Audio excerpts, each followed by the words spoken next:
Hello everyone, and welcome to another Wednesday. I say that like I have a streaming schedule. It's 10 to 12. It's earlier than usual. I don't know, I got up faster today. Not earlier, just faster. And we are here to do probably just a couple of Pomodoro sessions, in which I am going to try to get 121 words at least cut out of this.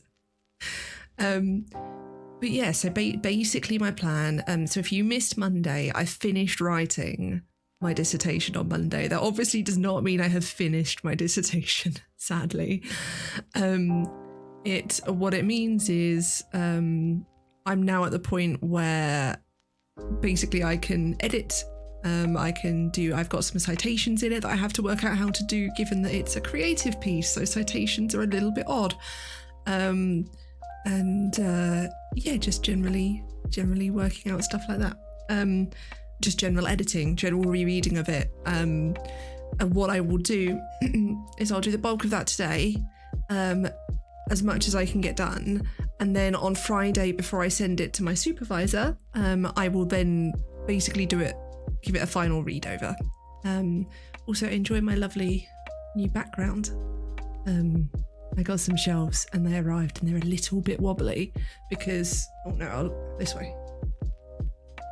So they're like a weird stacked oddly on top of each other thing, which means that they're just a little bit wobbly because I can't secure them to the wall because I don't know if anyone else lives in a house like this, but none of our floors are flat. So you get the things to secure them to the wall so that they stay sturdy, except that our floors like sort of do this away from the wall, not to that extent, but enough that if I have to like push it up several inches to put it against the wall. So that's not happening. Between that and skirting board as well, I don't understand how that works for anyone. Anyway, that's just me rambling about shelves now. I'm procrastinating because it feels, I don't know, I think there's a part of me that feels like it's weird that it's almost over. I was just taking my Fitbit off because it's making my arm itch. So I was going to make a list of the things I want to do so that I remember. So basically the first thing is just to read through the entire thing. And I do that a lot in my editing process. And often that's why when I finish writing, and this goes for anything, I will then take a break between the writing and the editing. And then when I come to the editing, it'll be like fresher in my memory. I've talked about this before where you really shouldn't edit your own things.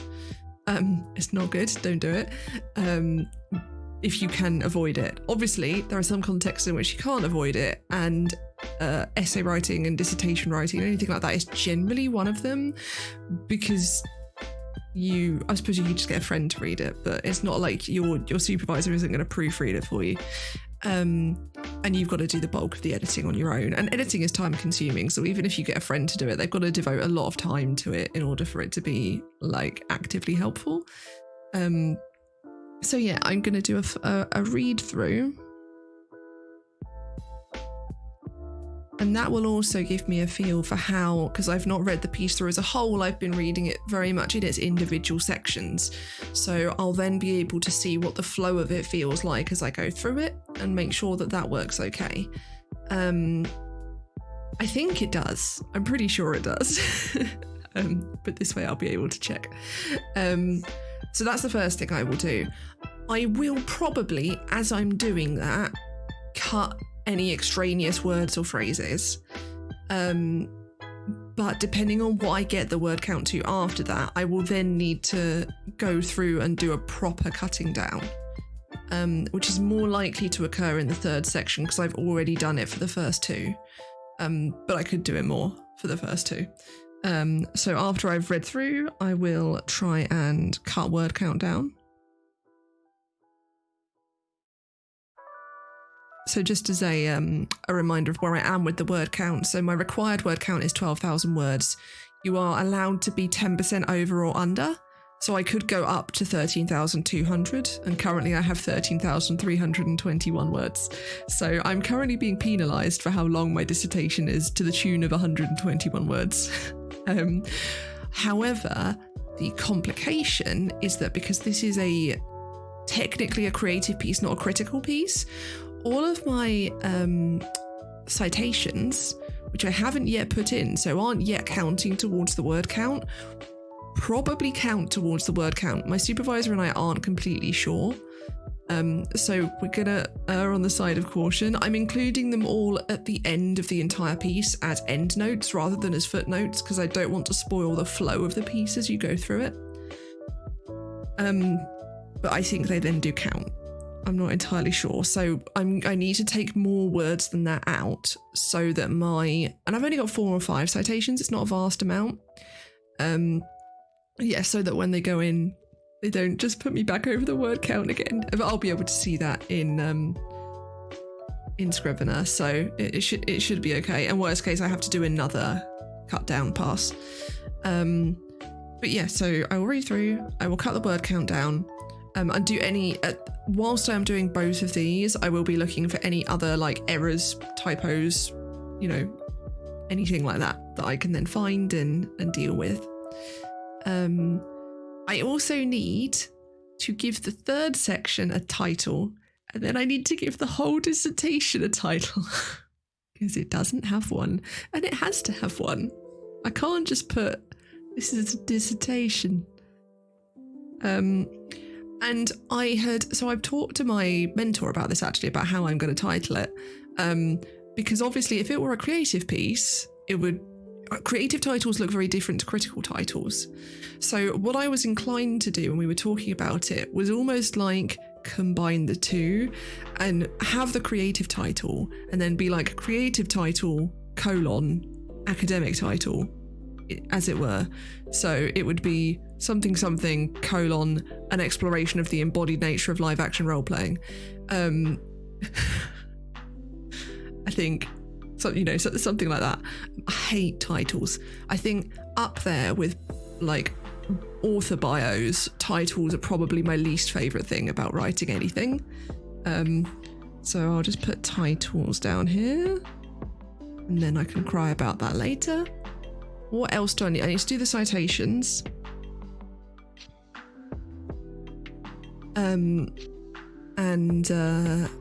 Yeah, I need to do those. And then that's it, I think, for today, because I've got a lot of stuff to do that's like formatting the exporting and stuff, which is super boring, and I probably won't do it until. So I need to export in 2 different formats. I need to export it just the way I have before for my supervisor, which is, I've got that all set up already, and that in Scrivener it's called compiling rather than exporting. If you export in Scrivener, it makes every single little part you've got a separate document. Don't do that. As I discovered. I need to make sure that all my formatting is all the same as well, like sort of the inline formatting. Then it's really strict requirements for how you format dissertations, both at my university and at universities in general. I've got to do a cover page that's a very set cover page and all sorts. So that sort of thing I will probably actually do next week once I've got it all finalised, because there's no point doing that now and then putting edits in after my supervisor's read it, because it would just be annoying. But yeah, so that's the plan. I'm trying also to be a little slower and more deliberate and more mindful about things. It's something that my therapist and I identified yesterday as a problem, which is that I've got a lot of it's almost like I operate on 2 levels, and I've got like a high level, which is all my anxious energy, excitement, go fast, ambition, that sort of side of me.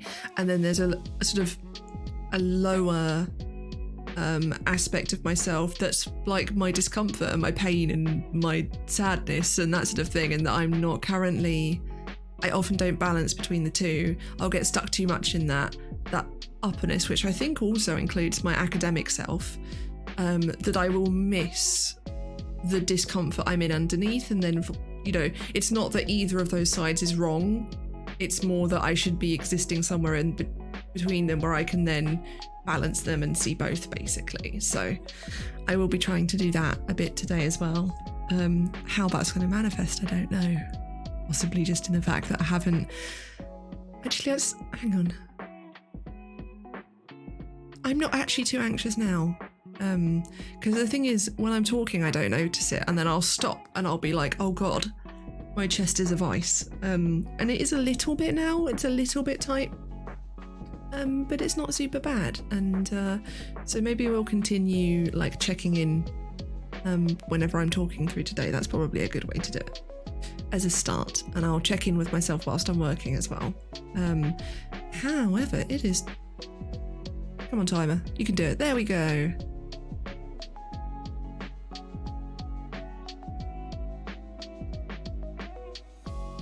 Hey there. I have no idea how to pronounce your name. This is the worst bit of Twitch streaming. I'm just going to call you Nasha, if that's okay. If you want to tell me how to pronounce your name, please do. I don't want to pronounce people's names wrong. Hello, welcome to the stream.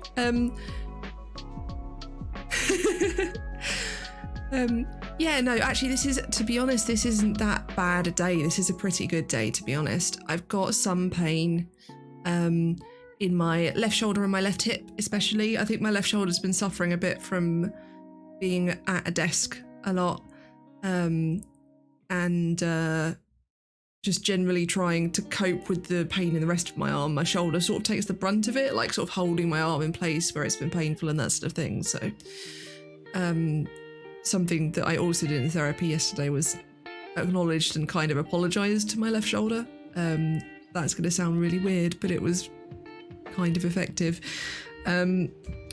Anyway, what we're going to do now is we're going to go into our first Pomodoro session, where I'm probably mostly going to read and do any small line corrections. Let's put my list over here. There will be a countdown on the screen. I will not be showing you what I'm working on because I'm very uncomfortable showing people my writing as I'm working on it. And also I was thinking about it, and I've realised that I am talking about some things that are sensitive, and it would be like not fair to people who might be triggered by that to just have it on the screen, and also to have no warning because I have my microphone off when I'm working. So you wouldn't get any warning at all. So basically you have you just have my face for 20 minutes and my weird expressions of as I edit and read my own writing. I had the same issue a few weeks ago. I went to physio and got a lot of posture correction work. I thought, oh, that's really good. I'm glad that's helped for you. And if you're working from home like most people are right now, then making sure that your desk and everything are set up right is really important as well. I'm still waiting for my better chair to arrive so that I can actually do that. Come on, webcam. There we go. So that I can do that fully. Unfortunately, I got lost. Oh, okay, yeah. And then I guess it's harder for you to adjust things there, because I don't imagine that a lot of the furniture in there is very adjustable.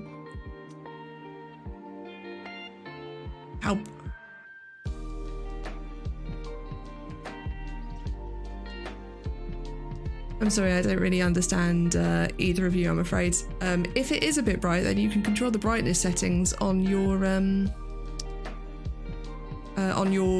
screen, whatever you're watching on, whether that's a phone or a laptop or something like that. So you can just turn the brightness down there. I don't think it's particularly bright. I'm just white. It's just white. So I think there's something you need to sort out on your end.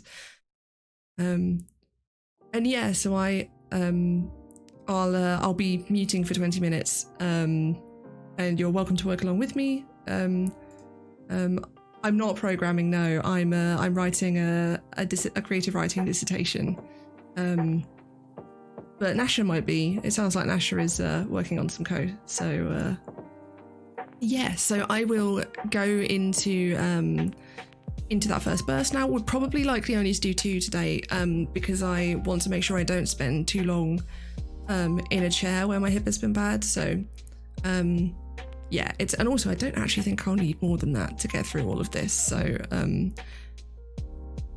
Am I writing? I'm typing it, because if I was handwriting it, I'd have to then just put it onto digital anyway. Oh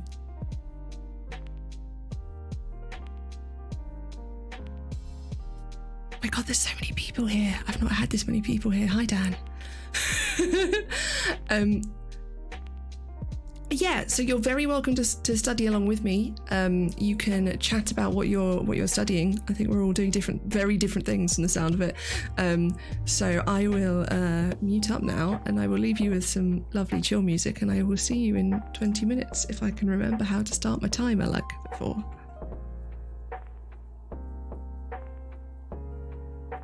Anytime. No, maybe it's not that command. We're still learning to operate this timer, and it is apparently not that. I'm just going to start it the other way. Maybe I've managed to turn off the... Use Control Shift and P. It just doesn't like me. As that started it. There we go. I'll see you in 20 minutes, everyone. Have a lovely time.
Hello everyone, how do you do? I can't focus on anything, and neither can my camera. Yeah, I'm halfway through. I've cut some words out. I've tweaked some things. I haven't found any errors yet, which is worrying because there will be some in there.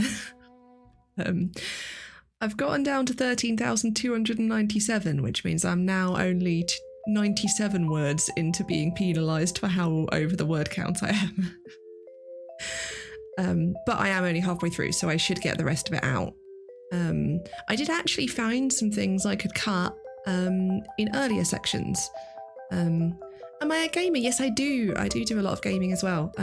Not on stream. I've found that I actually feel a lot more comfortable doing this sort of weird but wonderful form of streaming than I do playing games. Although that may still happen sometimes. We'll see. But yeah, so I haven't finished a read through. I haven't finished cutting my word count down. It's going to take a bit longer than I thought. I keep, you know the thing where you read a sentence or a paragraph and then realise that you have no idea what that sentence or paragraph actually said?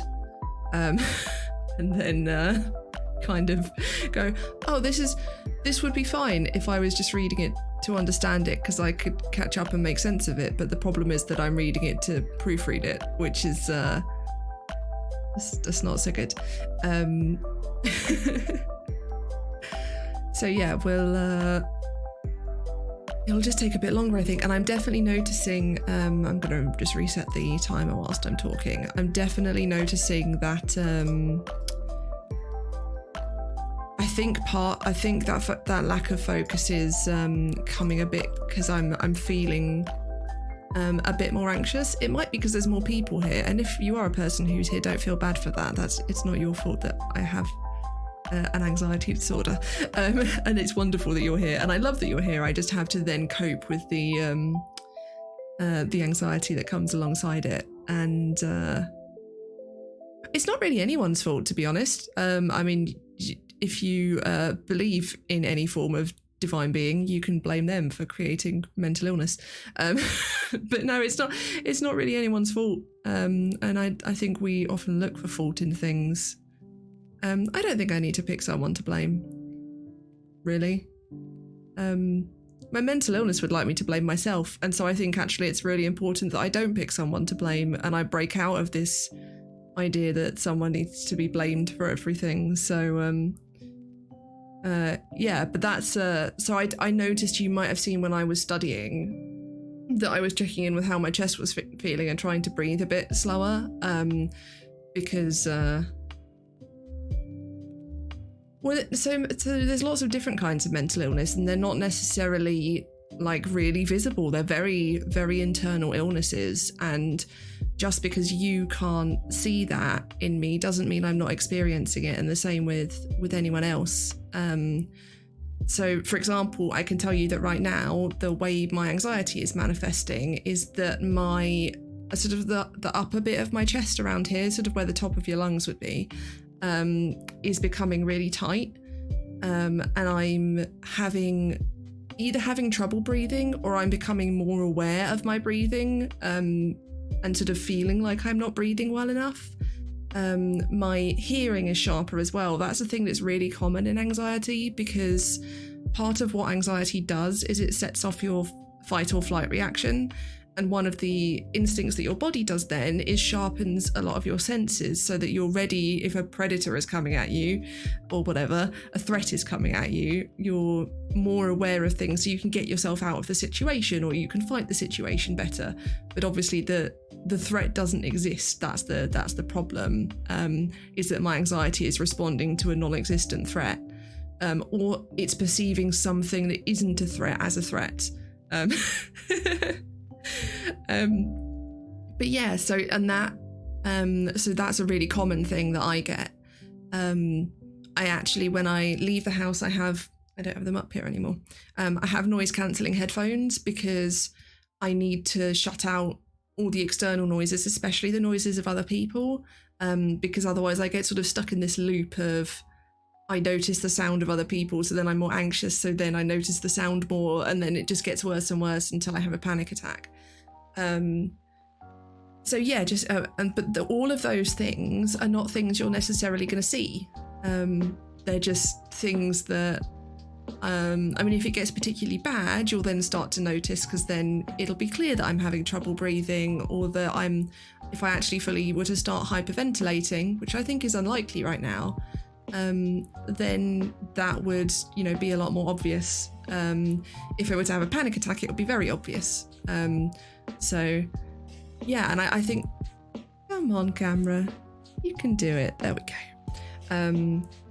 And I think that's where you hear a lot of talk in mental health campaigning and mental illness campaigning about people understanding mental illness better.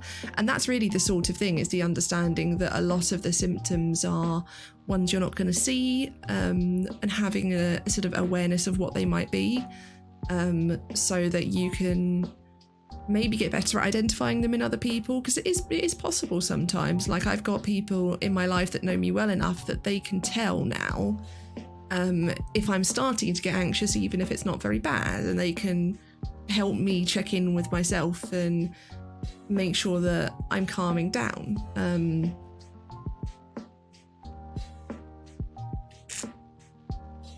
Sorry if you'll get the weird noise of me drinking from my water bottle, by the way.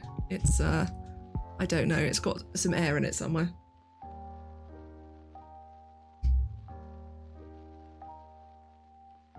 But yeah, so hang on, I'm just gonna... The thing is that also whenever, so I'm really open about my mental illness. I have no problem with people asking me questions about it. I'm very, very happy to answer questions about it. So please do, if you are interested or confused or want to know something. That's part of why I'm doing this, is to show people what it's like having disability in academia, and I'm very, very happy to talk about it.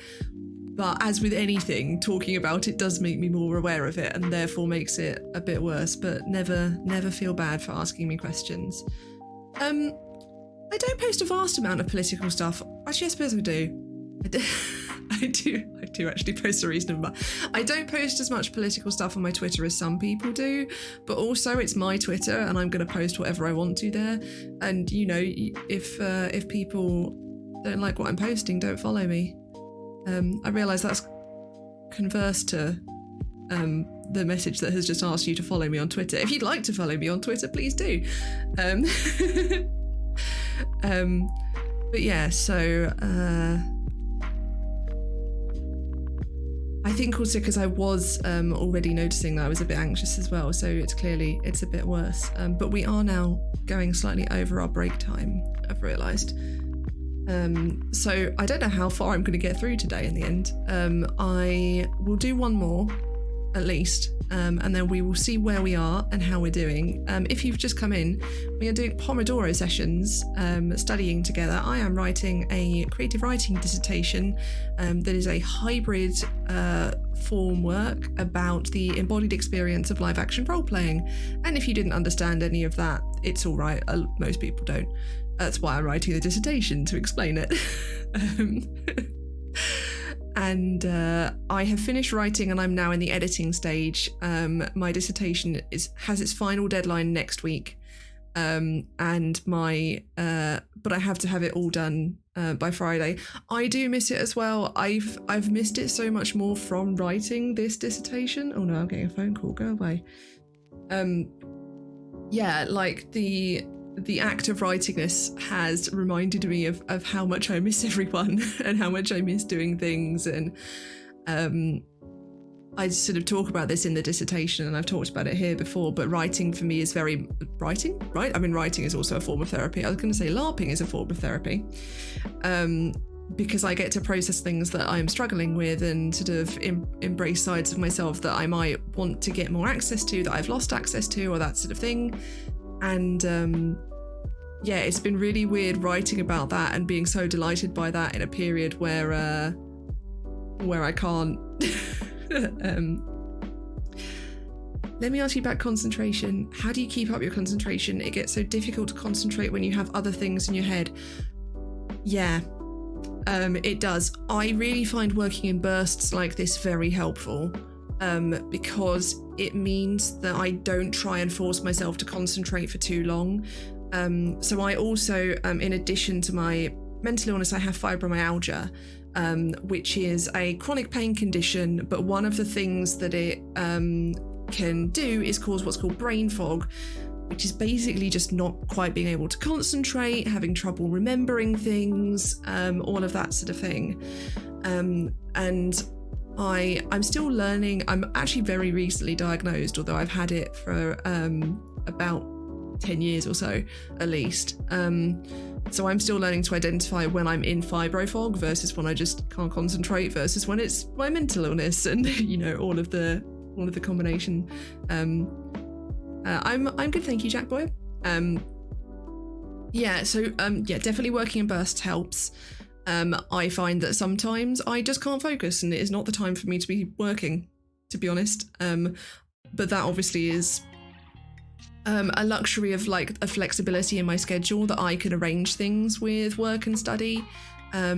So not everyone is able to do that, and we'll need to find other strategies. But definitely for me, sometimes saying, no, I just can't do this right now, I need to do it later, and then finding a time where I do feel I have more focus and can just sort of get whatever task it is knocked out then, that definitely helps as well. I have used things in the past, so I know that for a lot of people it's like they'll be tempted to get distracted by things like opening Twitter or scrolling through stuff on their phone, or whatever it might be. Obviously there's apps that can lock all of that out for you. I have used those in the past, but I don't actually tend to need them. That's not the problem I tend to have personally. So really for me it's breaking things down into small bursts, also into smaller tasks, so that I don't feel I have to concentrate on, for example, finishing my entire dissertation all as one thing. So I had to write a research proposal and a PhD application, but in the last 2 days I've really not done much. I've even asked a few people, made to-do lists and completed a few tasks, but then again, okay, yeah, so you're just finding you just can't get the words out, basically. So first of all, writing a PhD application and any sort of research proposal, I don't know if you've done them before, it is the hardest thing I've ever done. When I did the application for my PhD, and I kind of had to do it twice, because I did the initial application and got in, and then I did an application for a studentship, which involved effectively rewriting my proposal, for the better, as it turns out, and I'm now going to use that version when I start in January. It's really, really hard. And I think not underestimating how hard it is, because basically what you've got to do is kind of start the research in order to explain what the research is. There was so much, I read so much. I did probably 100 hours of reading easily to write my PhD proposal. And I know research proposals can be just as extensive, if not more. I think sometimes what really helps is just get words down in any form. Don't worry about them being like the final version this time. Just get it written. Just, vomit your words onto the page. Don't worry about them being good. Just get them there and get your thoughts down so that you can then sort of go back in and you've got something there and you're then editing rather than producing it from nothing. I did that a lot because that, and also I found what was really helpful was explaining my proposal to other people, because then in the process of explaining it aloud, it actually makes it much easier to make sense of it. Whereas if you're just like looking at a blank page or the form that says, how will your PhD use methodology or whatever, that was a terribly worded question, but you know what I mean. You're just looking at your blank entry form. You're not going to know what to put there. But if you like try and explain it to another person, even if it is via text, if you're in a conversation, that sort of makes it a lot easier, I find. But yeah, and thank you for asking questions, Nasha. That's lovely. I love talking about stuff like this. It's a kind of thing I want to to be able to do whilst I'm here. However, I do need to do another work burst. We all need to do another work burst if you're following along. So I will see you in 20 minutes, and good luck with whatever it is you're doing. And let's see if the timer will start like this time. Yeah, it did. Hooray! I'll see you in 20 minutes, everyone.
Hello.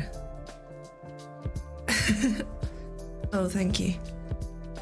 I'm not sitting too badly actually, because I'm sitting on an egg sitter, which is a posture cushion basically, which helps, but just make me remember not to hunch my shoulders so much. Oh, 1 second, it's 1 p.m.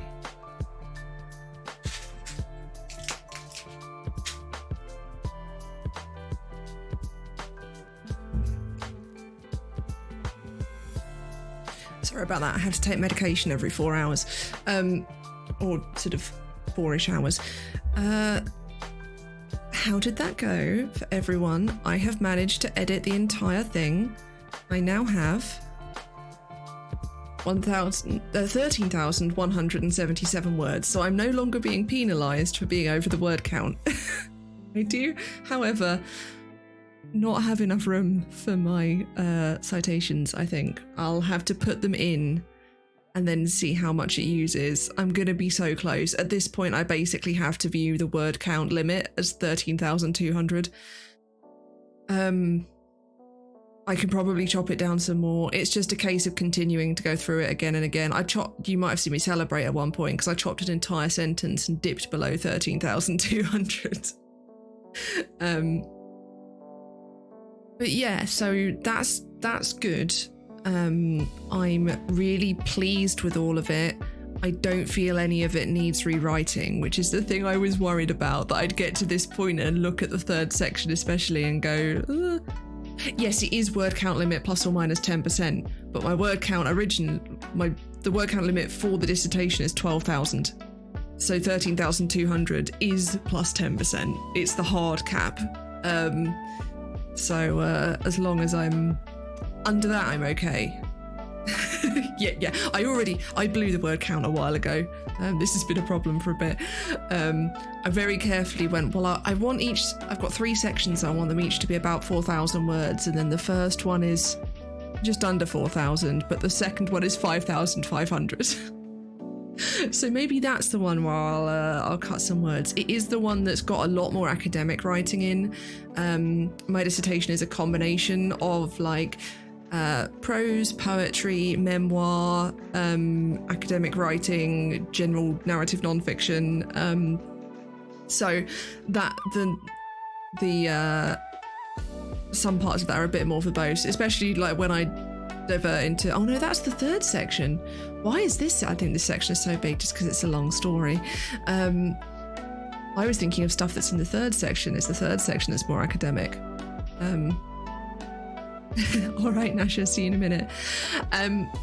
So yeah, I'm in a good place with that. Obviously, it still needs to get cut down more, but I can get that done. What I don't know is what the fuck I'm gonna name it. So my first 2 sections are named, and they are both named things that come from some of the character prose. So basically, if you've not been here before, the 3 sections of my dissertation are each about different aspects of role-playing and the experience of role-playing, and they're all held together by one character that I've played in the past in LARPing. And for sections 1 and 2, the titles come from something that's in the story of that character and something that's integral to the story of that character, but also crosses over with what the general theme is. So for example, the first section is about the processing of grief and the strength of relationships with people that you're role-playing with. And that section is called The Threads of Our Wakings, which is metaphor for the stories of our lives, basically. And then the second section is about using role-playing to regain a part of yourself that you thought was lost, which for me was in this story is singing in front of people and music in general.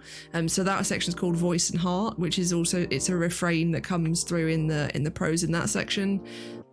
I don't have anything for the third section yet. Thank you for following. I'm afraid that all of the Lord of the Rings sounds are gone because I don't want to be DMCA'd. So we've gone to some bland Streamlabs sounds. But yeah, so I need something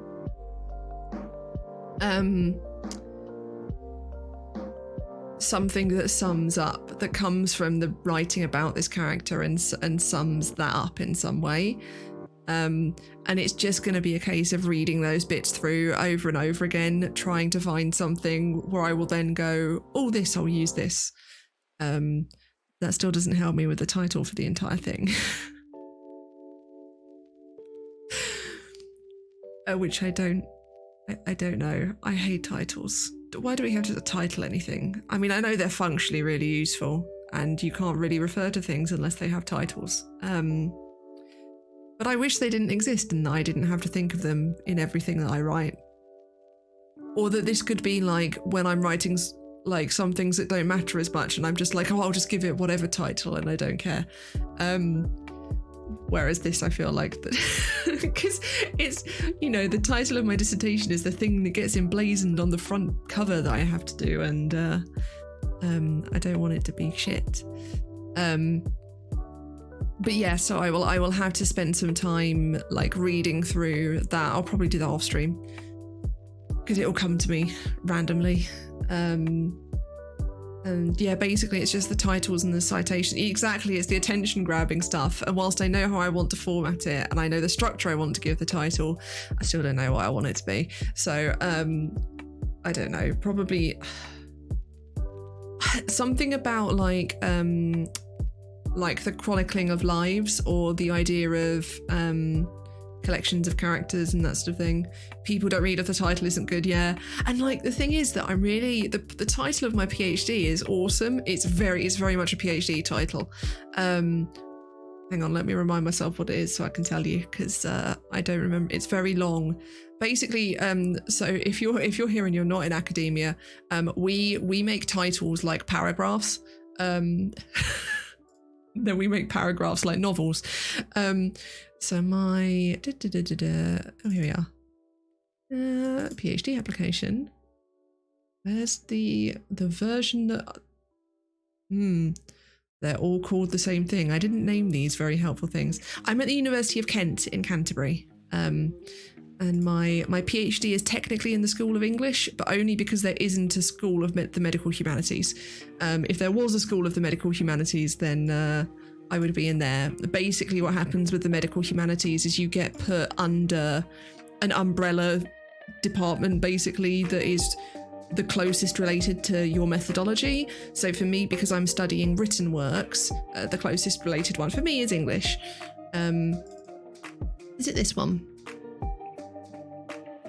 No, that's the original version. Where's the... Oh, studentship proposal. I did actually name them useful things.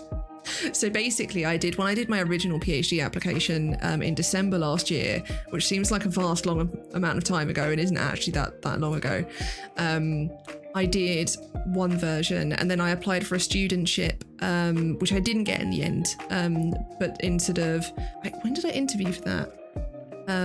It was the day before Granddad died, so I think it was May. Is Kent recruiting a lot of PhD students lately? One of my friends... Oh, cool. It's awesome. They may be recruiting a lot of people in biology and medicine because the university just opened a medical school, like literally this term. So it might have something to do with that. I actually know quite a lot of people who haven't gotten into PhDs, but then I'm in the humanities and we don't matter as much. So the title of my PhD is Entering the Non-Normative Space, articulating the embodied experience of mental illness using alternative narratives. And I'm really proud of that title. It's really cool. It's very good at summing up what it is that I'm doing. It took me like months. It's a really good title.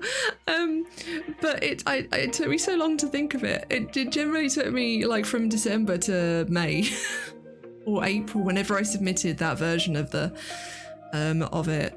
But that's why, PhD proposals are really hard because you've got to basically come up with something that you're willing to do for that many years, and to make like the thing. Is Ken where you two went? I didn't know that. I've been there all year. I absolutely love it. I stepped onto campus in September last year, which again feels like 20 years ago and actually isn't.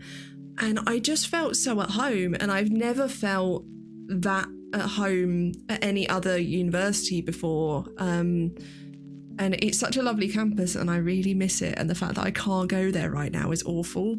And I have a really long commute to get there, and I don't care because it's worth it. But I can't go there right now, and it's really sad.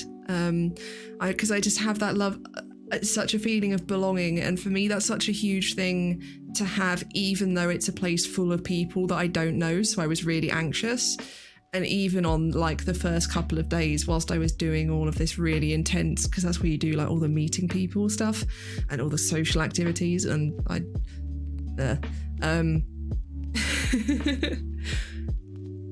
yeah, let's not talk about how long ago we all did bachelor's degrees.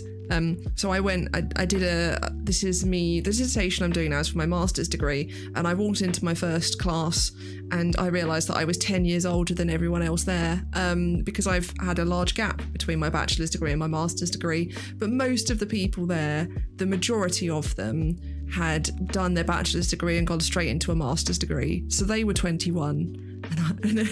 And I'm like, oh no. We had a couple of people who were retired and had gone to do their master's degrees, but I was the only person in between. Basically, in all of my classes, I'm like, I'm over 10 years older than all of you, or I'm 20, 30 years younger. And I think it says something that I've ended up with all the people I'm closest to at the university are staff members, because I'm much more similar to them. Age is just a number, but I think in terms of your like experience and your approach to things, it makes a really big difference. And I also had in my fiction classes, I was writing fantasy fiction and everyone else was writing literary fiction, and it was hard because so much of the fantasy genre, and I've talked about this on stream before, so much of the fantasy genre relies on you understanding the construction of the genre as a whole and the tropes of the genre, and that you then play with those within the genre, and people understand the level that you're working on with that, because they know what those structures are. But when you then give that writing to people who don't read any fantasy fiction, and they're then like, you know, I'm trying to think of something that I got asked. It was really basic things like not quite what's an elf. We weren't at that level. But there was one person in my class who read fantasy fiction, and she was like, this is great, and everyone else was going, what's a gnome? Or something to that effect. So it was difficult, but I absolutely fell in love with the medical humanities, which I took because I looked at it when I was picking my optional modules and I went, that sounds really weird, what's that? I'll do that. And now I've ended up doing a PhD in it, so